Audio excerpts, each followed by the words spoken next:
મિત્રો, પ્રેમ વંદન, જય શ્રી કૃષ્ણ, વાસુદેવ સર્વ। ये जीवन है, इस जीवन का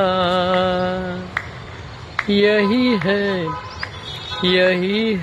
रंग रूप। थोड़े गम है, थोड़ी खुशियाँ, थोड़े गम है, थोड़ी खुशियाँ, यही है रंग रूप, ये जीवन है। तो आ जीवन गमे એટલું ટૂંકું હોય કે 100 વર્ષનું હોય, પણ એમાં ગમ અને ખુશી એ પણ થોડા જ છે એવું આ ખૂબ જાણીતા ફિલ્મોમાં ગાયું છે। આમ તો જીવન સુખ દુઃખનો જમેલો છે। સુખ દુઃખમાં સમ રહેવું, સમત્વમ યોગ ઉચ્યતે, એ જીવન જીવવાની કળા છે।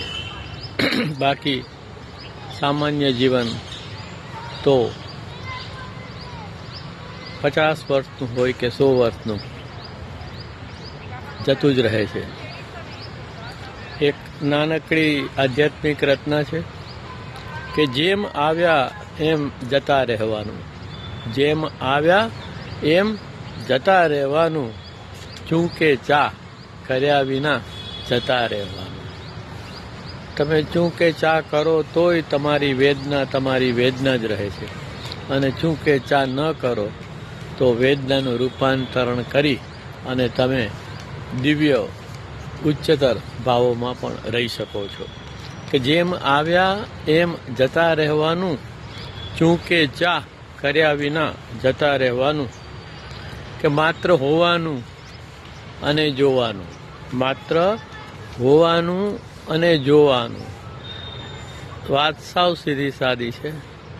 એકાદ દિવસ સવારથી ઉઠીને સાંજ સુધી માત્ર હોવાને જોવાનો પ્રયત્ન કરશો તો ખ્યાલ આવશે કે કેટલું દુષ્કર છે। કે માત્ર હોવાનું ને માત્ર જોવાનું, આપણે બોલ્યા વગર રહી શકતા નથી, અને બધા જ દુઃખોનું કારણ અનાવશ્યક વાતચીત અથવા તો ગપસપો છે। કારણ કે તમે બોલો છો એટલે સામાન્ય રીતે વાતચીત શરૂ થાય છે જે અનાવશ્યક હોય છે, અને અંતે તે કલેશમાં જ પરિણમે છે। કે માત્ર હોવાનું ને માત્ર જોવાનું, સંકલ્પે દિવ્ય મૌનમાં રહેવાનું। દિવ્ય મૌનમાં રહેવા માટે સામાન્ય ઈચ્છા શક્તિ ચાલે નહીં। ઈચ્છા શક્તિ એટલે એ કે જે તમે ધારો છો તે કરી શકો છો। સંકલ્પ શક્તિ એ વસ્તુ છે કે જે તમે નથી ધારતા એ પણ તમે કરી શકો છો। તો સંકલ્પ શક્તિ કેળવવી એ સાધના છે। માત્ર હોવાનું ને માત્ર જોવાનું, સંકલ્પે દિવ્ય મૌનમાં રહેવાનું, જેમ આવ્યા એમ જતા રહેવાનું, ચૂંકે ચા કર્યા વિના જતા રહેવાનું। કે થાય તો થાય, ના થાય તો ભલે। આમ તો આધ્યાત્મિક રીતે જોઈએ તો આપણે કશું કરતા હરતા છીએ જ નહીં।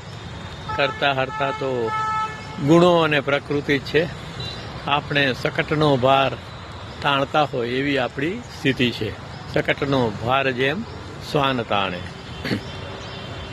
ગીતામાં પણ કૃષ્ણ ભગવાન આવું જ કહે છે, કરતા હમિતિ મન્યતે। થાય તો ભલે, ના થાય તો ભલે, સ્વીકાર ભાવે હાજર રહેવાનું, આ બહુ ઉચ્ચતર વસ્તુ છે। જે ઘટે એનો સહર સ્વીકાર એ વેદનાના રૂપાંતરણનો અક્ષીર ઔષધ અથવા તો દવા છે। કે જેમ આવ્યા એમ જતા રહેવાનું, ચૂંકે ચા કર્યા વિના જતા રહેવાનું। કે વેદનાનું કરી રૂપાંતર, વેદનાનું કરી રૂપાંતર, સુખે દુખે હસતા રહેવાનું, વેદનાનું કરી રૂપાંતરણ, સુખે દુખે હસતા રહેવાનું, જેમ આવ્યા એમ જતા રહેવાનું, ચૂકે ચા કર્યા વિના જતા રહેવાનું. ખરેખર હુંમાં આત્મસ્મરણે, ખરેખરા હુંમાં આત્મસ્મરણે, સમજ વિવેકે રહેવાનું. આ ઉચ્ચતર વાત છે. સમજ હોવી જોઈએ, વિવેક હોવો જોઈએ, અને બંને હોય અને તમે સજગ અને સભાન હો તો તમે ચૈતન્યમાં સ્થિર છો અને તમે ઉચ્ચતર ભાવ અને વિચાર કેન્દ્રમાં વર્તમાનની હાજર ક્ષણમાં હાજર છો.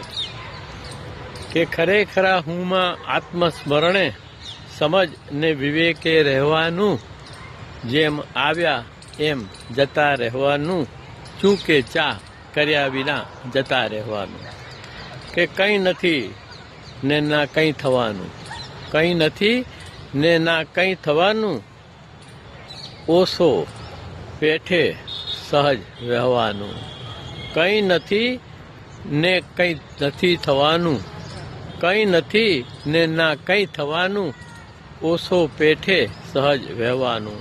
અહીંયા ઓછો શબ્દનો અર્થ સમુદ્ર, સમંદર લીધો છે.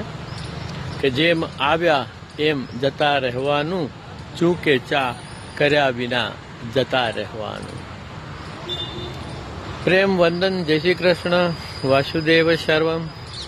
મિત્રો, આ ગુલાબ કુંવરબા આયુર્વેદિક ઉદ્યાન, ઔષધિ ઉદ્યાન એટલે કે જોગર્સ પાર્ક છે. આપ જોઈ શકો છો કે ચારો તરફ આયુર્વેદિક વૃક્ષોનું વાવેતર કરાવ્યું છે.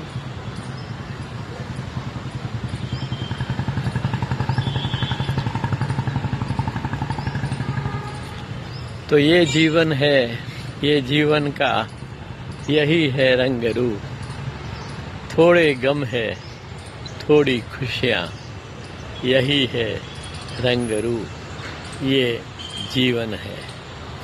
પ્રેમ વંદન, જય શ્રી કૃષ્ણ, વાસુદેવ સર્વમ. મિત્રો, આધ્યાત્મિક રચના ગમી હોય તો રસ ધરાવતા આધ્યાત્મિક મિત્રોને શેર કરવા વિનંતી.